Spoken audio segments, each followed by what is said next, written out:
Hello, Marie. How are you? Can you hear me?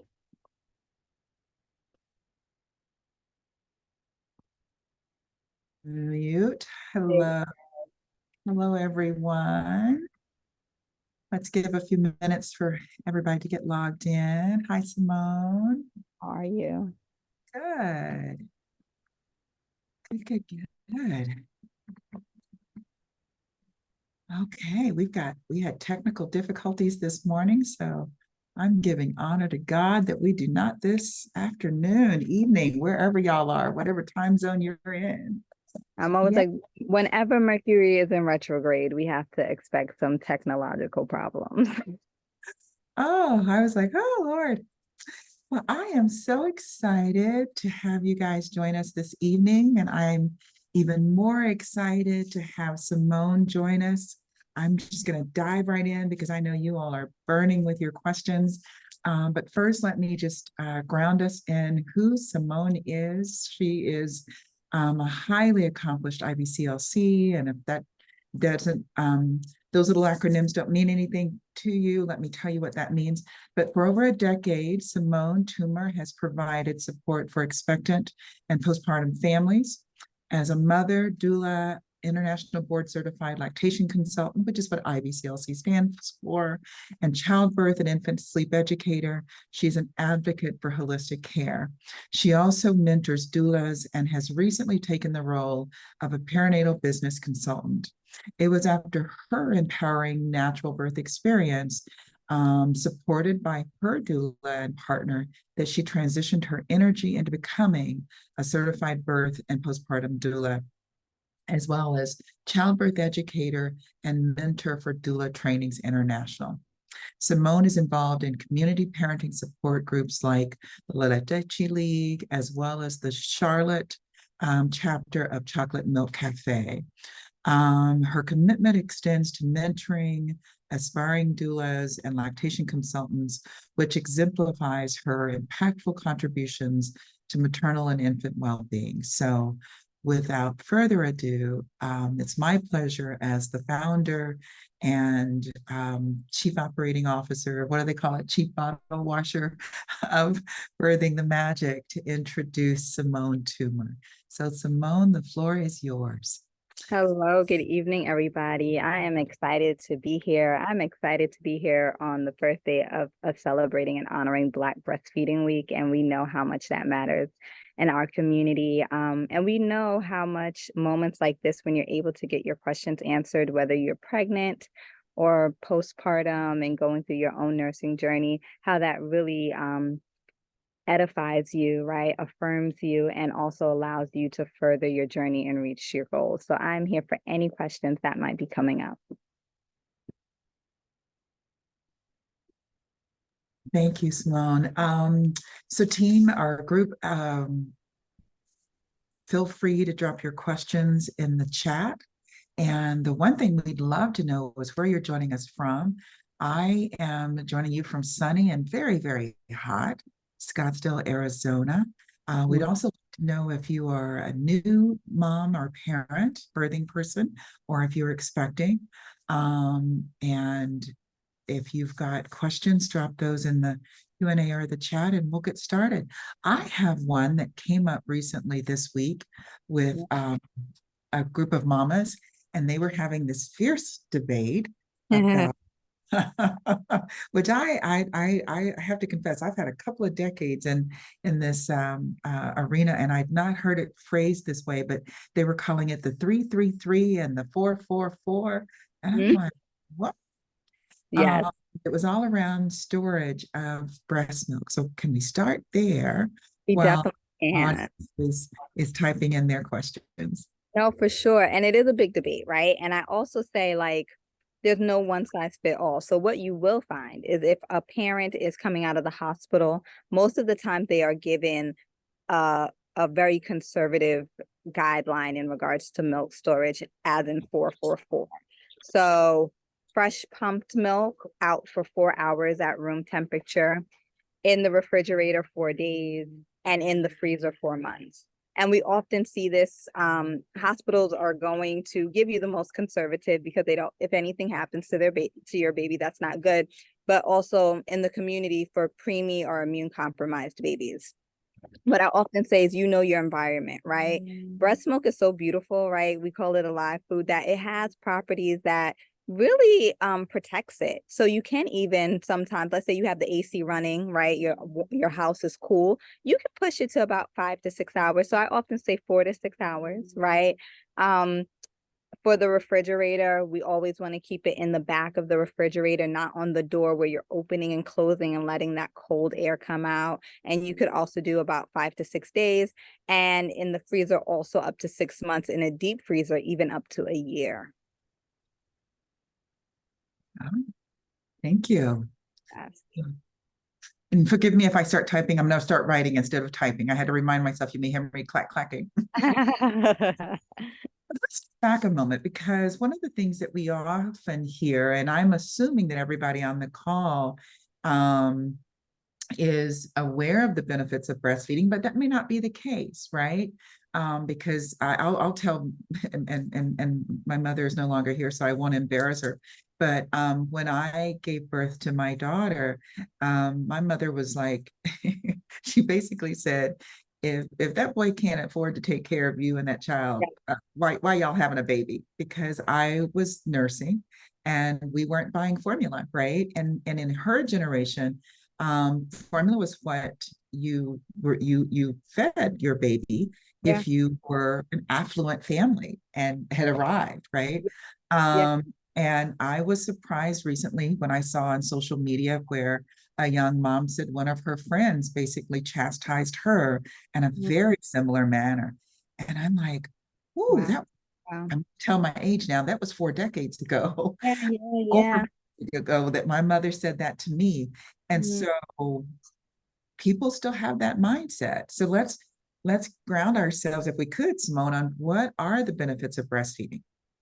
Yeah, I think that is such a big conversation. For me, that was the kind of from my grandmother's era in regards to like, why would you even do that if you can afford formula?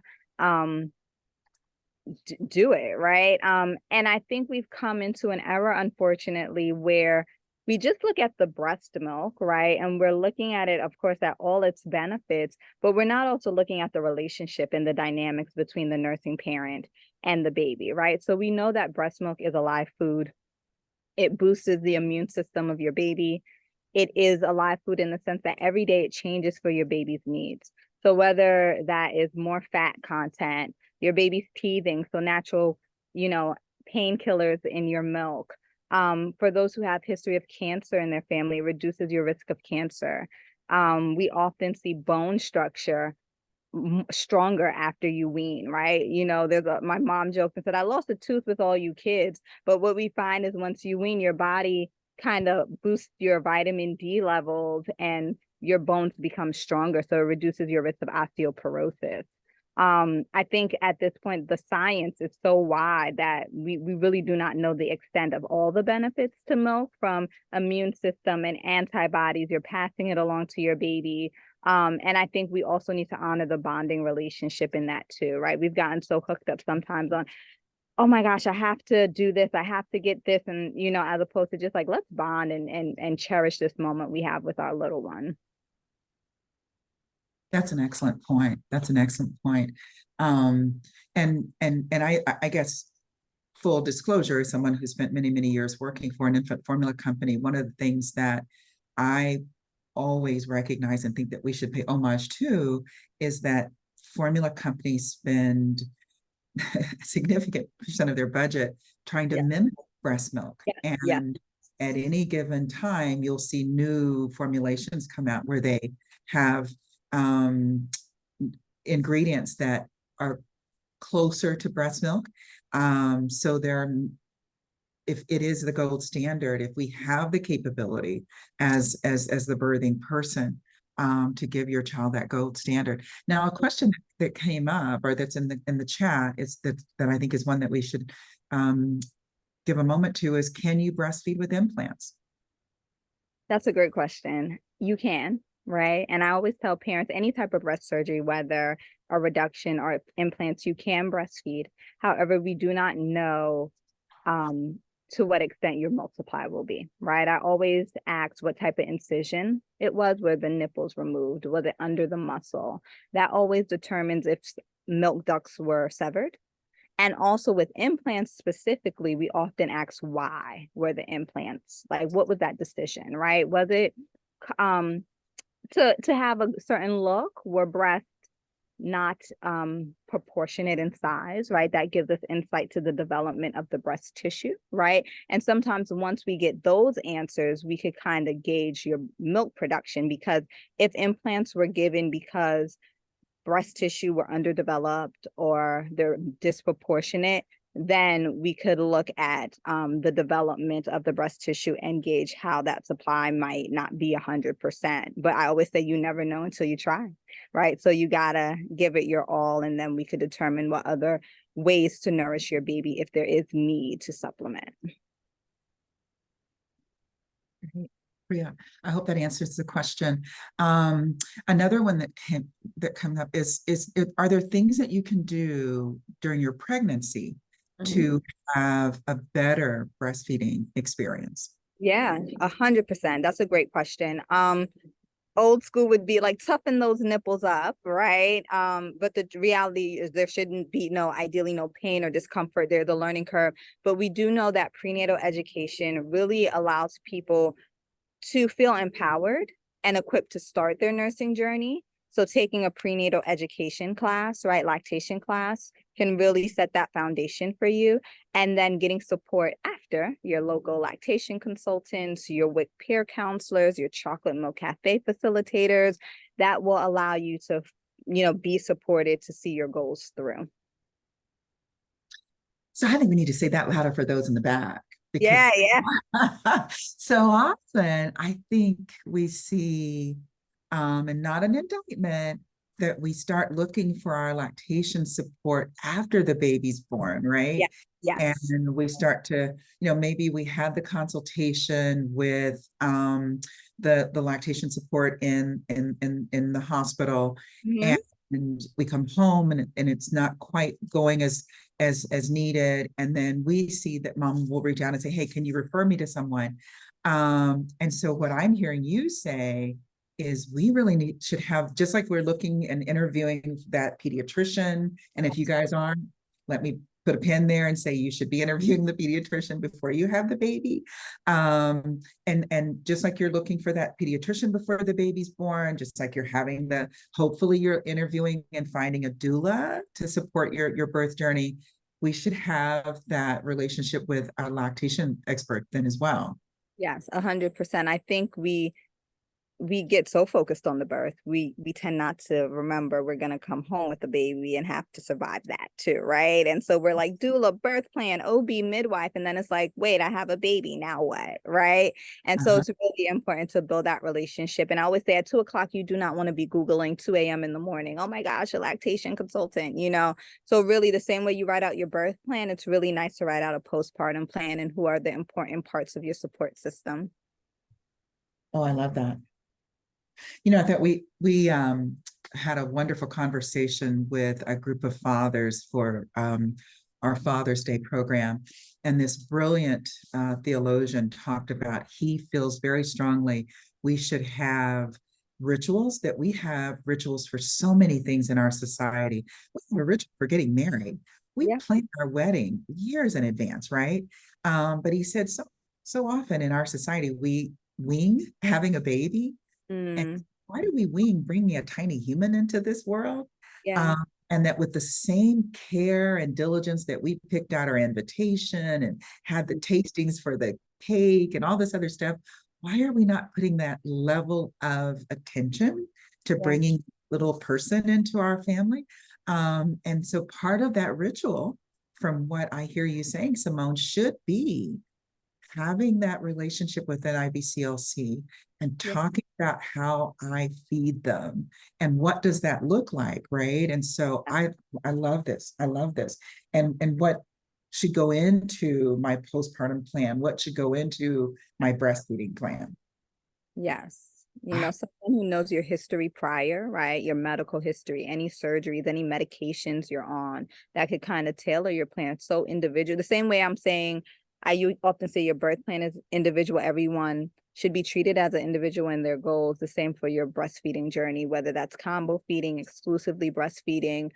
Every bit of milk matters that you give your little one, and we want to make sure your goals are being met. And so you need to have that support. Great. Are there techniques for breastfeeding, particular, practices that moms should think about, or that breastfeeding person should think about, chest feeding person should think about, in terms of the baby's here, I'm getting them to latch? Yeah.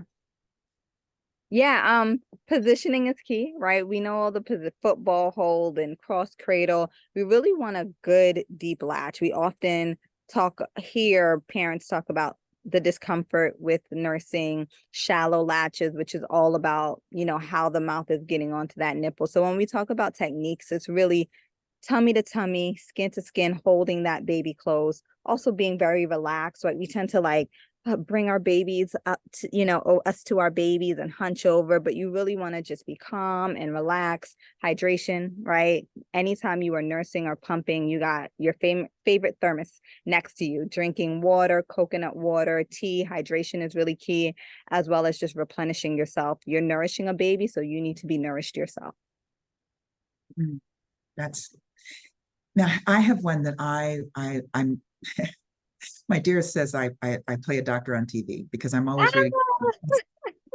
I'm not, can't stand blood, so don't ever get hurt in front of me. I will pass out with you. But I was reading this. It was a dated journal, but this nurse practitioner in Georgia had done research where she had the mamas look at pictures. They were NICU moms, living people, and she had them look at pictures of their little one, not the full picture of the baby with all the tubes and everything, but just the little hand and the little foot, and listen to music to see if it helped them produce more milk.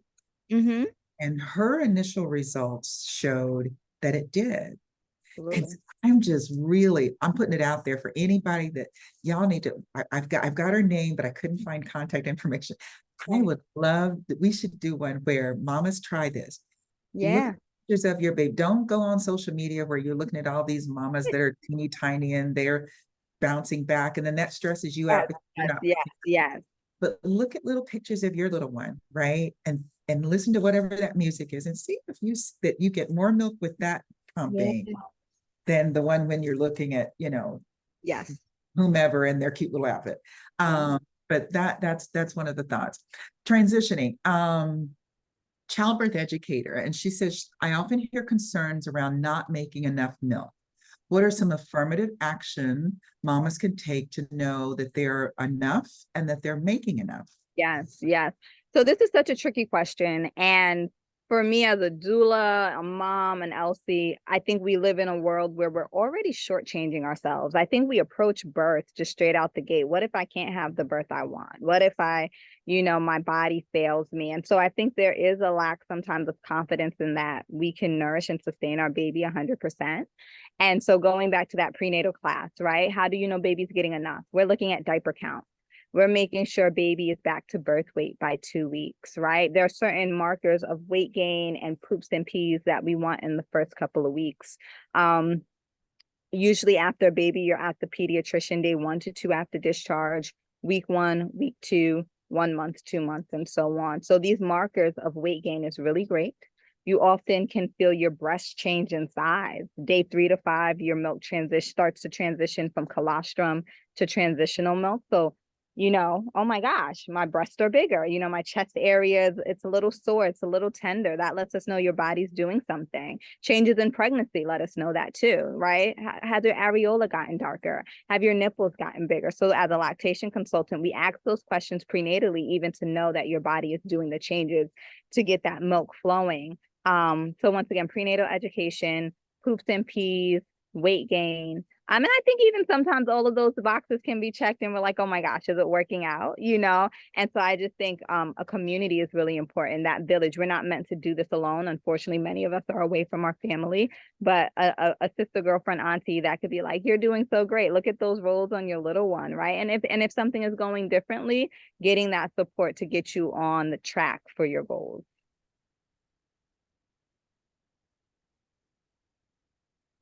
I love, and something that you mentioned, I think if we could talk a little bit around this, and that's the importance of peer support. Yeah. We sometimes hear from moms who say they, going back to the I have a girlfriend that's an IBCLC, she calls it grandmotherology, the grandmotherology, that if you don't have, if grandma's not on board, it's going to make such a big difference. And so she Yeah, tries to yeah.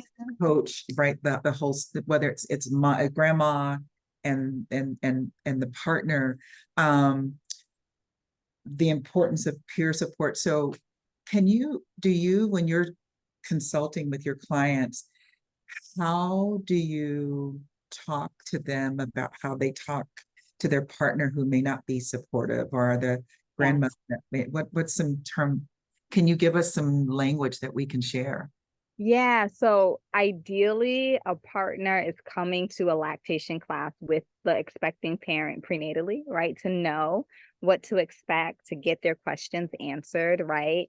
If it is a postpartum visit, I am empowering the partner to be a part of the visit. Hey, you're going to make sure mom has her water bottle filled, right? You're going to change all the diapers because mom is so focused on nursing the baby. Make sure all the snacks are, to the side of the bed and ready to munch on for nourishment. If grandma's around, I try to be funny and be like, hey, what was your journey? Or, what are some tricks that you have for milk production? And, sometimes there is none. I do work with a range of different cultures. So, hey, what is that favorite food you guys add to a tea or a porridge that, makes milk production? So I try to make it really just like simple layman terms, pull parents in, and also affirm that everyone's journey is different. If someone couldn't make milk, which we often see is more perceived than like evidence-based, there's scientific reasons for not making milk,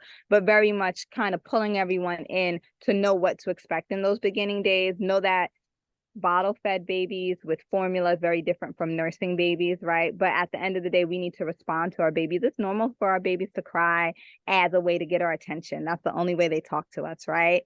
Hunger is not the only reason they cry. So just because they're crying doesn't mean we got to give them a bottle. Baby's hungry, right? It's normal and biological for baby to fall asleep on the breast and pacify on us. We were the original pacifiers. The pacifier was created to mimic the nipple, right? So I think there's a lot of stigma around what's bad habits, what's normal, and knowing what works for your family works for your family. I think we need to normalize these different personalities in babies and families, and also incorporate parents and grandparents and aunties and sisters in that education as well, so they know what to expect.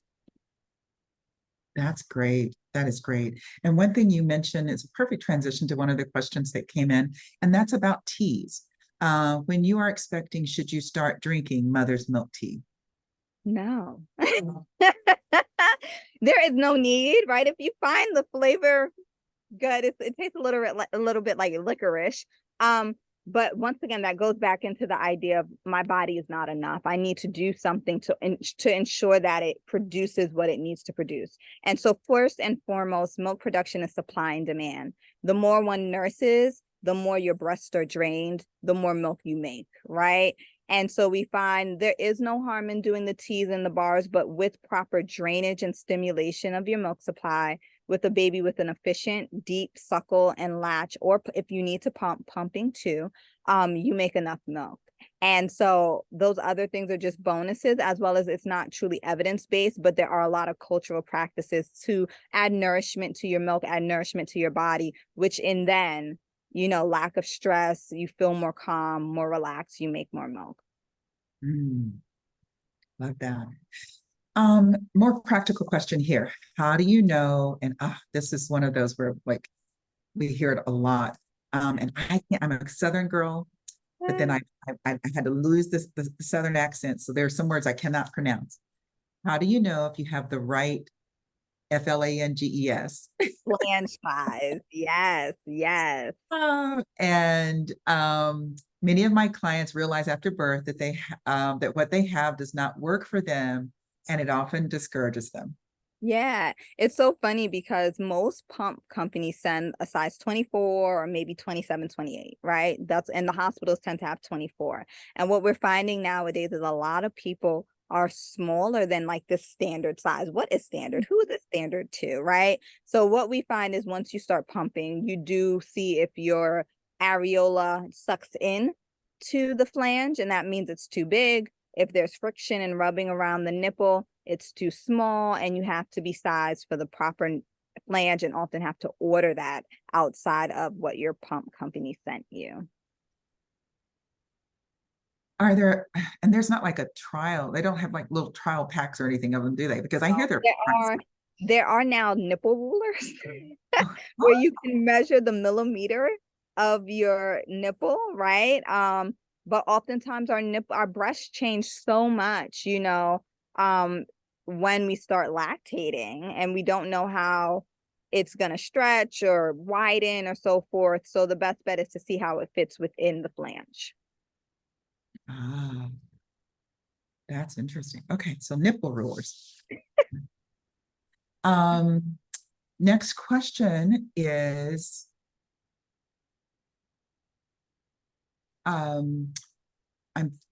she's 37 weeks, and some people start collecting colostrum pre-delivery. So if we could, for those who may not know, what is colostrum?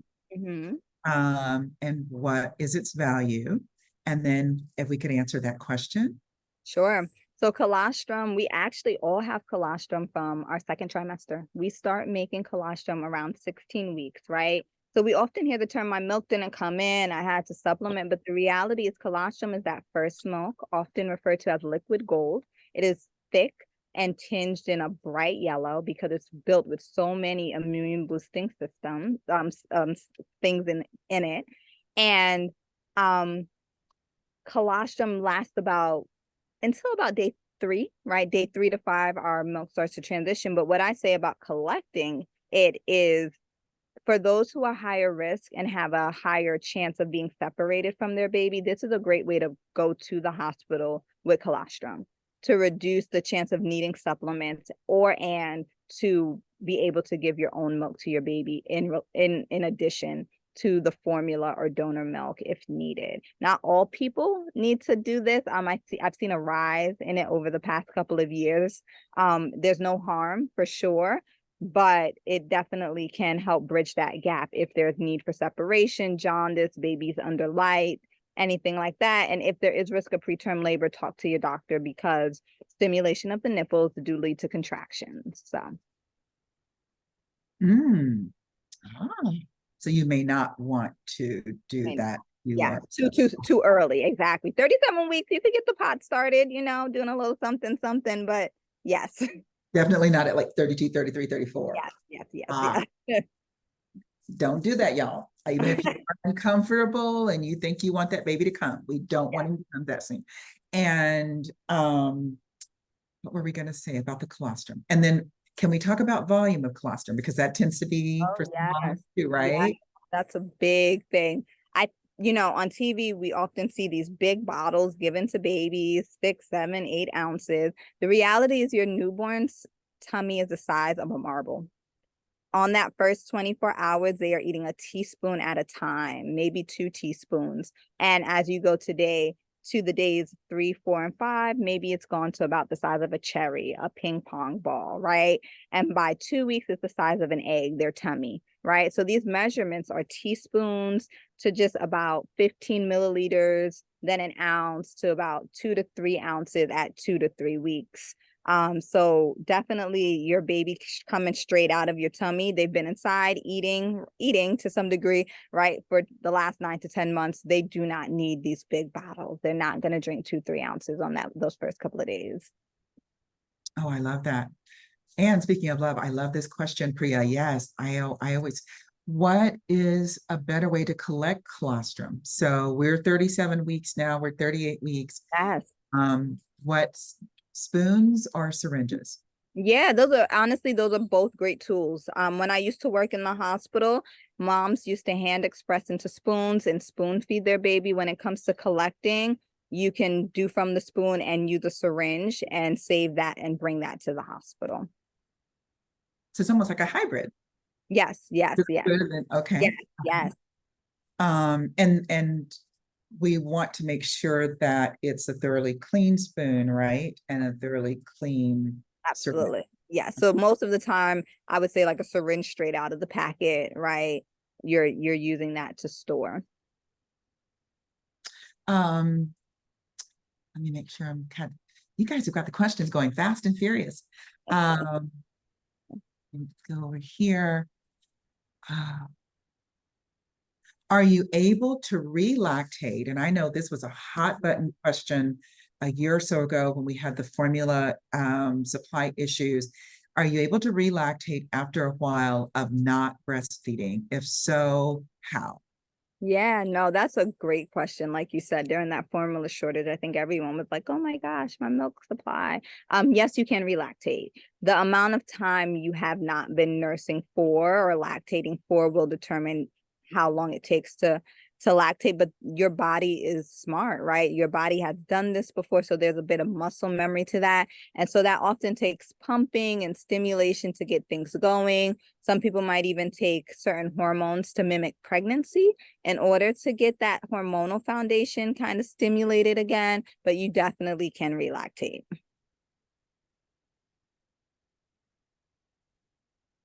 And this is where I think finding an IBCLC to work with you would be beneficial, right? Absolutely. Okay. And speaking of a sort of a personalized consultation, I think I'm going to answer this one. Okay, okay, go right ahead. I'll let you answer, Simone. The question is, so I'm 5 months breastfeeding, and I find it challenging to find self-care while breastfeeding. How Yeah. do you manage to take self-care while breastfeeding? Yeah, no, that is I'm sure many nursing postpartum parents, regardless if bottles are nursing, that is a big concern, right? Because a baby still has a need to be responded to and taken care of. And in the midst of wanting your baby to be 100%, we often don't make sure we are 100% ourselves, right? This is where if you have a partner or extended support, you can, hey, trade off, right? Have a support plan in place. When you come home from work, I need you to take the baby for an hour or two while I go for a walk or I go get a cup of tea and do my thing. Or first thing in the morning, for a 5-month-old, I don't know if you've played around with bottles yet, but at this stage, the baby may not. We're less concerned about nipple preference and confusion. So hey, can a partner take over a nighttime feed with a bottle and you do your thing, you pump and you don't have to nurse. But also think of all the ways that self-care looks like, right? Whether that's that cup of tea, a long shower, going out with your girlfriends for a few hours to dinner. I think it's important to know like what fills your cup back up and to talk to your family about that and what you need also. I Yeah. love I love that. And acknowledging that you need it is important. I think so often, and there's a brilliant psychotherapist out of Atlanta that does this amazing talk about the strong Black woman Uh-huh. Mm-hmm. Mm-hmm. and says, we were presented with the mammy trope and we were presented with the trollop, for lack of a better word. I know I'm old. Y'all probably don't even know what that word means, but the hot mama. Yeah, and yeah. and then we were presented with the strong Black woman. And so Mhm. in the absence of anything else, we said, okay, we're going to be the strong Black woman. Yeah. And but why do we have to be strong? Sometimes it's okay to say, I'm not her either. I'm not Yeah. Jamie. I'm not the hot trollop. And or the Jezebel or whichever little whatever kind of and I'm not your strong Black woman either. I need for you to do all those things for me. I want to, what's the new term? The soft life. The soft And life, yes. but That's today, for yes, today, I yes, need and particularly in your postpartum period. And we did, and I'm going to do a quick some commercial for us. We had a Birthing the Magic had during Black Maternal Mental Health Week a wonderful conversation with a couple of a mom, a doula, and this phenomenal psychiatrist, and they talked about practical steps for carving that time. And yes, going back to that whole point about the ritual, it's not going to come naturally, right? And part of that conversation they had was being transparent with your family, being transparent with people may not know that you need that help. yes. Or you may say initially, I want to nest, and my partner and I don't want everybody traipsing in. And we know that you can't have everyone traipsing in when you haven't had, your baby hasn't had all the immunizations, and there's all the concerns about the TB and all the other things, right? But folk can come and not hold the baby and do laundry Yeah, or yeah, clean or absolutely. bring you a meal. Yeah. So they don't, the ticket to coming and doing things for you should not be putting your baby at risk, or them, holding your child. It should be them supporting you as the new mom. So, anyway, that's a good point. Moving on to, do you have any recommendations for lactation books and or podcasts? Ooh, that's good. I love the Nursing Mother's Companion. I like Sweet Sleep, which is more so honoring biological nursing and co-sleeping, room sharing, bed sharing, talking about SIDS and just information around that, which I think is a big hot topic in the Western Hemisphere. Um, right now, podcast, nothing comes to mind. But for books, the Mother's Companion comes to mind right away. The Womanly Art of Breastfeeding, and Sweet Sleep. And if you guys didn't catch those, I'll get those from Simone. I've written them down, but I'll get the links and we'll put those in a follow-up email too. And then next question, gosh, because we're going so quickly on time. How many calories do I need in order to maintain my milk supply? That's a good one. That is a really good one, right? And it's twofold because oftentimes about 500 to 800 more calories a day um, helps us nourish our baby as well as have a little bit more for ourselves, right? But I often say a woman, a nursing parent in a famine will be able to make milk. Our babies kind of take priority and our body knows that. And so the point of eating enough is so we do not feel depleted, right? We do want to make sure we are giving ourselves the best nutrients, but our body always finds a way to do the job and knows that we had the baby. So whichever way it figures it out, it does. Mm, great, great. Um, I know there's a question and I'm missing it. I scrolled too fast. How do I create an quote oversupply? I want to build a stash. So Mm, I don't have to give my baby formula when I. yeah, that is such a great question. And I think it's a great question because oftentimes, especially in the era of social media, you see people with deep freezers and all this milk, right? And I want to normalize, like, your body will do what it needs to do to feed and nourish your baby. It takes about 6 weeks to build what your supply will be for your baby. When we talk about back to work, we often talk about 1 to 2 weeks before back to work pumping, maybe once a day and storing that. The reality is when you go to work on Monday, you're pumping Monday for Tuesday, Tuesday for Wednesday, Wednesday for Thursday, right? So you're always pumping to replenish what you use. I also encourage families to start on a Wednesday. So it's only 2 to 3 days away from your baby, right? As opposed to a whole week. As well as when you think of oversupply, the reality is you do not want to just be leaking random times all over, whenever baby's not hungry, and you also don't want to have clogged ducts. So we have to be very careful about pumping too much beyond what baby is feeding, because we do not want to have clogged ducts leading to mastitis and really have any other issues that hinder our production. Because true oversupply is not really recommended. That's a good point. Yeah. And that came up earlier today, and Lashanda echoed the same thing. Um, Yeah. can we talk a little bit about the preemie baby? Yeah. How do I breastfeed if my baby is premature? Yes. And that really depends on how premature your baby is, what their suck skills are like, how strong their oral skills are, right? Because depending on where they are in gestation, developmentally, they may just not have like the strength to do certain things. They may not have the fat pads in the cheek to feel that latch, right? And so what I often tell parents is like, as long as we have the milk, we could always work on the latch and breastfeeding, right? So when you have a preemie, we're often recommending separation from baby, you're pumping, right? So whenever baby's in NICU, right away, you're pumping ideally as soon as possible, but in those first 6 hours of baby's birth.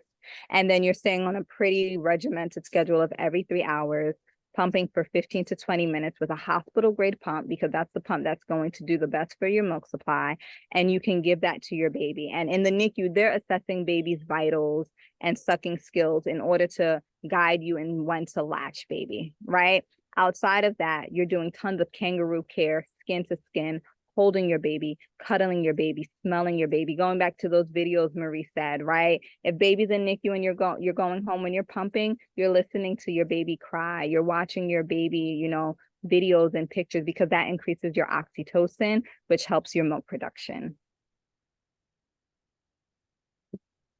Great. So many good things. Can't type.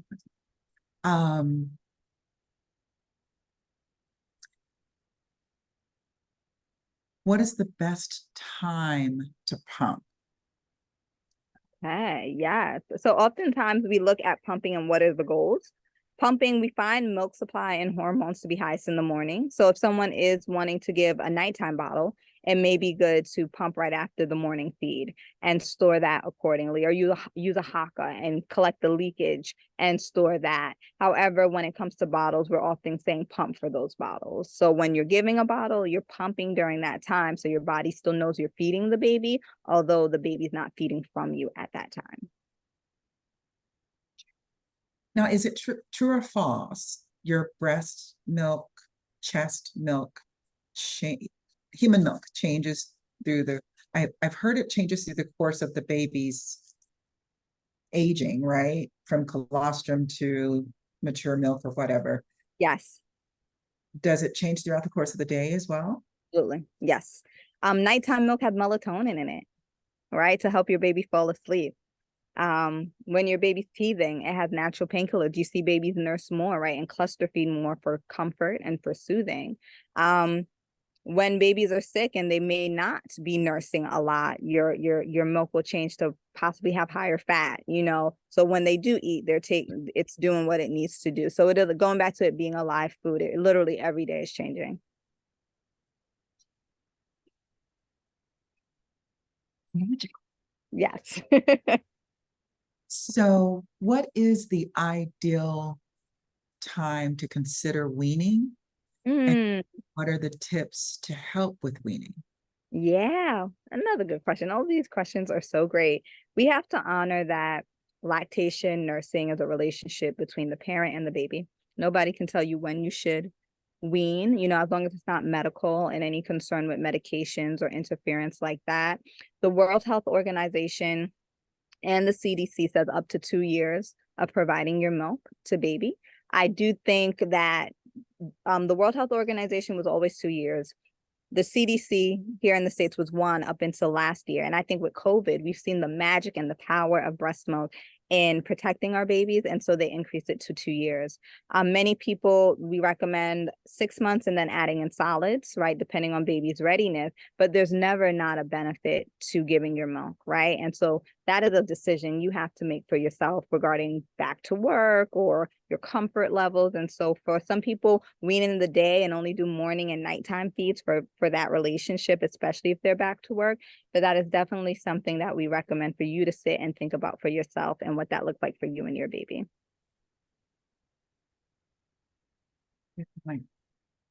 How do you know if an infant is feeding and not sleeping? Ooh, yes. So what we find is that there are active nutritive sucks, which is like they're actually eating for food. You will see that jaw rocking. You will see a little swallow in their throat. You'll hear a K sound. And then I call them little butterfly sucks. Little, they're just on the nipple, sucking and dozing off. Oftentimes those are the more pacifying sucks. So you're really looking for those trying to hear those swallows to let us know that they're actually eating, as opposed to just very relaxed and falling off the nipple and sucking for comfort. Mm. Oh, you guys are really bringing some hard ones. Okay. Now, Priya, if I can't pronounce Flange, I'm really not going to be able to pronounce da, but I'm going to try. She says, I recently had a mom on MAG and Tramadol for preeclampsia. Yeah. So she had to pump and save for non-feeds. What are the examples of what she can use this milk for? Yeah, so that's a great question too. I want to be very clear that in the hospital, for various reasons, x-rays, MRIs, magnesium, doctors will say pump and dump or don't nurse. But I will always encourage you as a parent or a lactation professional to refer to infant risk or Dr. Daniel Hale's milk and medication, right? Because doctors will err on the side of caution and tell you to pump and dump when in reality it may not interfere, right? However, if a person cannot truly give their milk to their baby, you could do milk baths, right? So baby skin, they have baby acne, they have dry skin. We know that human milk is great for moisturizing the skin. Pink eye, it's weird. It's so many things. Pink eye, when babies become, and once they're in daycare and school, there's just weird petri dish of germs happening. And so you can definitely save that milk for different skin reactions and stuff later on. And then also keepsakes, right? There's breast milk jewelry as well. I love that. Yes. Mark it and freeze it. Yeah. And when they come home with the things that they'll invariably get at daycare, Yes. or going to the park or with other kids and those play dates. Yes. Perfect. True or false, or give an essay answer if you prefer. Is it true milk is the quote fullest between midnight and 7 a.m.? Like fullest as in more calories, nutrients. That's a good question. The person that posed that question, can you elaborate in the chat? This is when it would be good Yeah. if they were all on camera with. Yeah. Yeah. Because I will say we often do encourage people to nurse or pump during the hours of 12 to 2, just because of the hormones, right? And we do not want to not drain the chest breast area in those hours. We still need the body to know to make milk. Do you mind to repeat that one? Yeah, sure. So we often encourage people to make sure that they're at least pumping or nursing between the hours of 12 to 2. Hormone wise, that is just an optimal window we find, as well as just in general through the night. We usually expect at least 1 to 2 feedings. And if baby is sleeping through the night, perhaps you're at least pumping once. So you're still signaling to the body that you need that milk. The body does a weird thing once night weaning happens, and you might get your cycle back, which plays into hormones, and hormones impact your milk supply. So usually those nighttime nursing or pumping sessions help those hormones stay into play, which benefits your milk production. So instead of celebrating, ooh, I get to sleep through until 4 or 5 a.m. because my baby is, I still wake up and do something. Yeah. Or you're nursing more in the day to make up for night. So you're kind of still gotta, pros and cons. Okay. I saw on a social media platform that you have to watch what you're eating, like not eating so much spicy food because it can hurt the baby. Is it true you have to watch the different foods that you eat? Absolutely false. And the true talk here is all around the world we eat different things, right? And people nurse all throughout the world, right? And so I often say your journey is your journey. If you see your baby more sensitive to something, allergy, sensitivity, or reaction, then definitely take it out. But if it's like, no, I don't eat cabbage, I don't eat broccoli, that will make my baby gassy, it does not work that way. We often see the top allergens being dairy, corn, gluten, soy, usually the same things that adults might, suffer with allergies impact babies. You need your calories, you need your food, enjoy. And I've actually heard, and I don't know, this may have been an old wives' tale, that you should eat a variety of foods because, Absolutely. but that encourages your baby to be maybe less. They used to say it makes your baby be less of a picky eater. Yeah, Although, that's right, is that yeah, that's I would what say they so. said? Mhm. Although my daughter would say, no, that's not true. She she's the daughter of her godfather was a master chef, so she has a very sophisticated palate, and she ate everything, Oh, um, good. from octopus to and these are my two grands. Yeah. There's like 13 foods on there, and two of them is Cheerios, honey Cheerios. So there's technically 11. Yeah. They don't eat a lot of things, but I that was what we were operating under. Now I ate a lot of Yeah. different, from Yeah. ethnic foods and Yeah. Chinese food and Yeah. Indian food Yeah. and everything in between, and she had no problems. But we're not seeing it replicated with her littles. But yeah, and they say that the spice that the little during your pregnancy you can eat spicy foods, and as long as it doesn't bother you and it I doesn't know. bother the baby, Heartburn, right? yeah. And so good. Still waiting for, we're doing a chat amongst ourselves, waiting for the clarification on the question around fullest. Oh, But I don't know if we answered it properly or not. That's while we're doing that, we'll move on to another question. Oh, the other one of the other questions is, we often talk about a hospital grade mhm. pump. Yes. What is that terminology? What is a hospital grade breast pump versus what's a regular breast pump? Yes. No, yeah, that's a great question, because when we look at what pump we use, it determines what we want to be done with our milk supply. And so a hospital grade pump is a closed system pump, the most efficient, the strongest motor. And when we say closed system, we mean it could be shared between different people. So hygienically, right? There's no milk getting into the machine.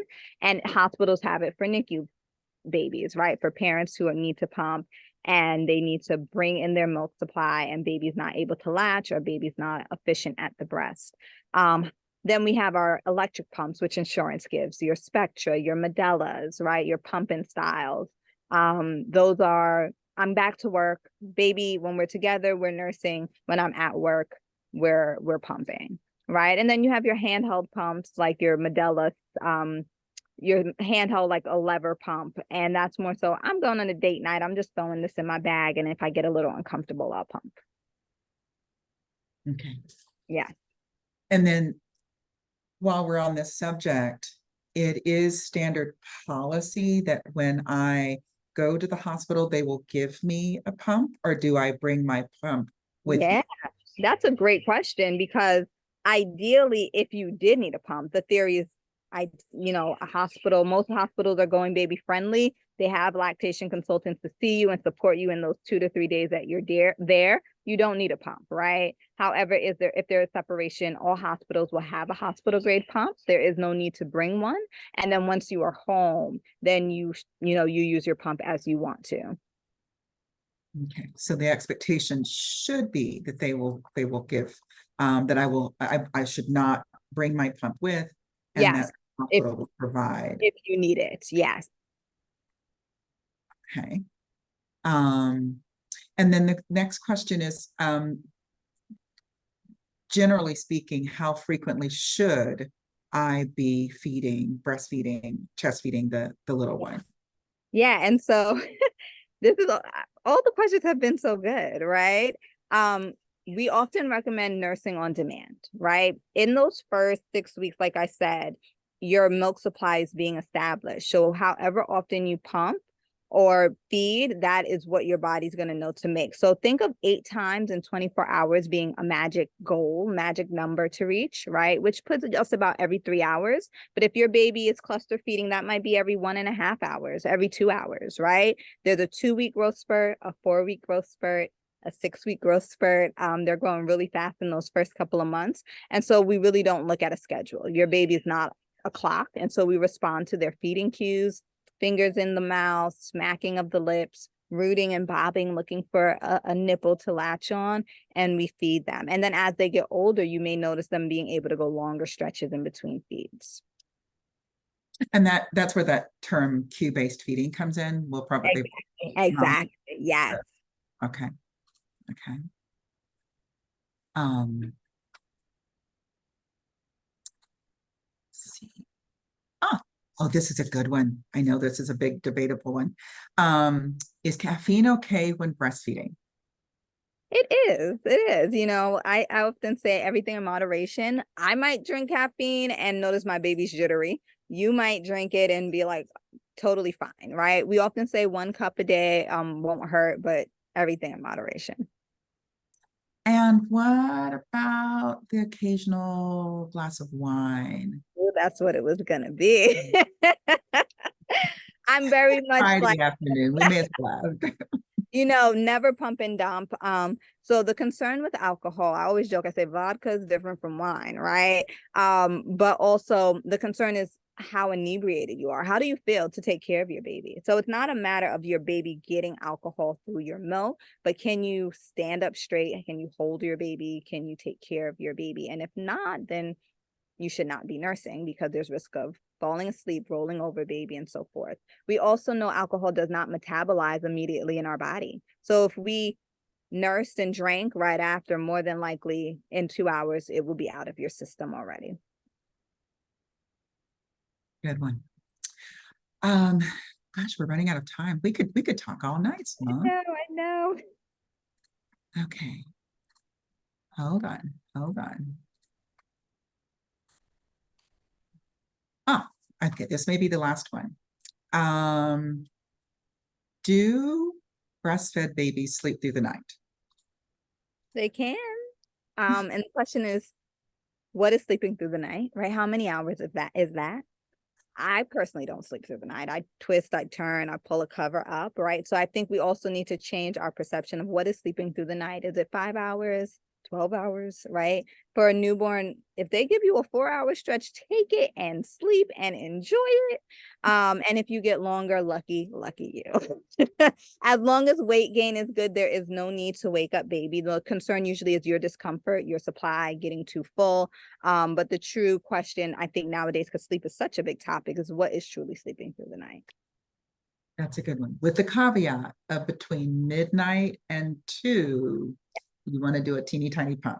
Yes, we often, with sleeping through the night, we often talk about a dream feed. And a dream feed is when you optimize a night nursing without waking baby up 100%. Maybe, you know, when baby starts stirring, you get them right on the breast, you let them feed, they don't wake up 100%, and you let them, you know, put them back down, and then you go to bed yourself, or, you know, however your night is going. But dream feeding is very beneficial to baby not waking up and you still being able to drain the breast.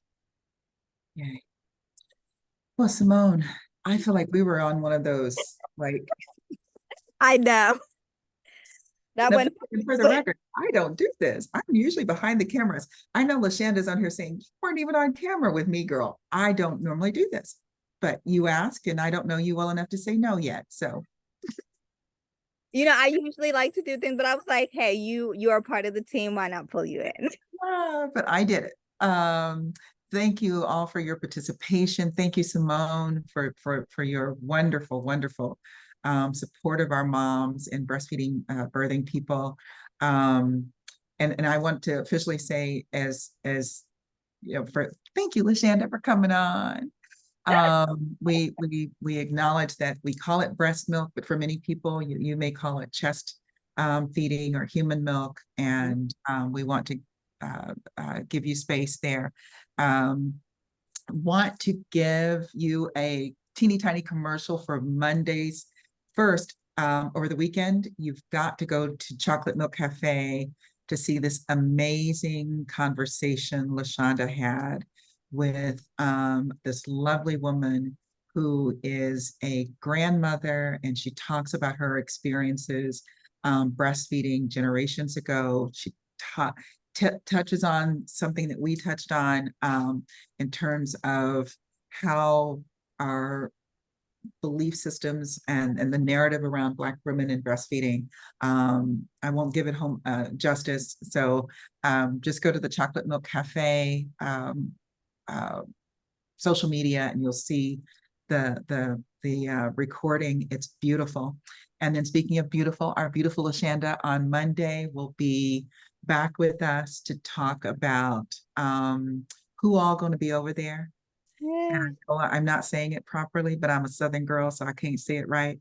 But basically, she's going to talk about building your support team. Again, leaning into that whole premise of birthing that tiny human and preparing for your postpartum period and breastfeeding your little person, or feeding them and human feeding them in whatever way you choose is not a, we're going to wing it. It's not a wing it.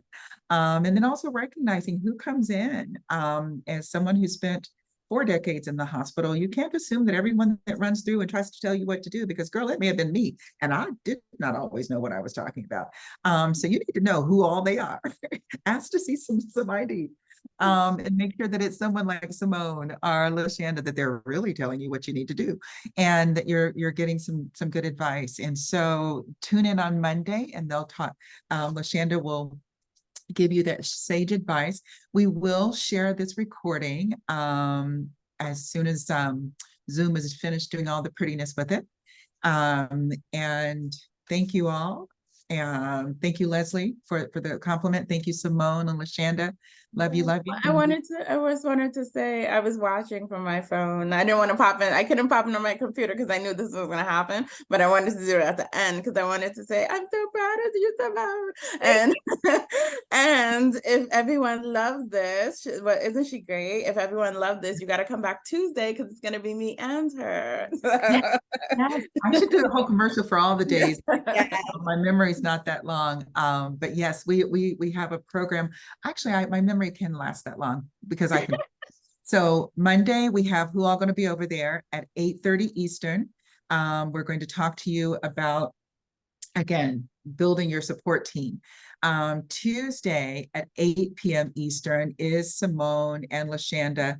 And we were talking about the supplements and how to build your milk supply. We touched on that very briefly tonight. They're going to give you a full hour of that. If you haven't registered, make sure that you do share with your friends. And it's super secrets to increasing your milk supply. On Thursday, I love this one for you moms that are birthing people, that you don't want to be tied down. You want to get out and still have your baby with you. A lot of you haven't registered for this. You need to. It's called We Outside Baby Wearing Tips. It's not just about the baby wearing, but a teeny tiny secret that some people don't know is wearing your baby, just like skin to skin, actually helps to increase your milk supply, right? And so tune in for this one with Takesha. She is absolutely brilliant, super fun, and will bring a wonderful breath of energy. And then we'll close out Friday with two amazing, well, actually two amazing mamas who are now maternal health advocates and reproductive justice. I don't know, my tongue is thick, but they're going to talk about we're Black, we're proud. Think about the James Brown song in that too. We're Black, we're proud, and we do breastfeed. So y'all see all these little, ethereal women, and they're on their little shades lounge, but you don't see us. We breastfeed. And they're going to talk about that in a really, really empowering way, along with this brilliant lactation consultant that works in our community, and she'll talk about some of those challenges. And that's on Friday, and that's Friday at it should be 7:30 Eastern, but it's on our website. It's on Chocolate Milk Cafe's website. And we just think you'll find it really, really empowering. So peek at the interview that LaShonda did, join us Monday and the rest of next week, all in honor of Black Breastfeeding Week, because Black mamas do breastfeed. So Yes. yes, Leslie, we outside. We out. Thank you guys so much. Enjoy the rest of your weekend, and we'll see you back here on Monday. And we're going to test you to see if you looked at this interview. You may have a prize for those who did. A nice one, because I like to shop. Yeah. Have a good weekend.